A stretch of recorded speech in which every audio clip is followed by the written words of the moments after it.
তো গাইস প্রথমে ভিডিওটি দেখো, তারপরে ভিডিওর কিছু ফানি ফানি কমেন্টস করবো। এই যে বন্ধুরা, আবার যাচ্ছি ফ্লাইটে, আবার উঠবো একটু পরেই ফ্লাইটে। আর তোমরা বলছিলে না 7 কেজির বেশি নেওয়া যায় না, তুমি জানো না? আরে বন্ধুরা, তখন গেছিলাম বিদেশে, আর এখন যাচ্ছি স্বদেশে, মানে দেশের মধ্যেই যাচ্ছি। তো সেই কারণে হচ্ছে 5 কেজি কেন 7 কেজি কেন, অনেক অনেক কেজি নেওয়া যাবে, 21 কেজি নেওয়া যাবে। तो चलिए शुरू करते हैं।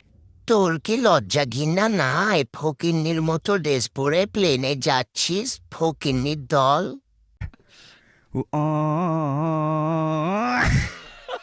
তোর ন্যাকামোটা একটু বন্ধ কর প্লিজ। अभी मैं गाली नहीं दे सकता। नहीं गाली नहीं देना। फैमिली फैमिली देखती है, वरना मैं ऐसे ऐसी गाली दूं, ऐसे ऐसे गाली दूं ना, जिंदगी भर याद रखेगी। পুরো ছাপড়ি লাগছে।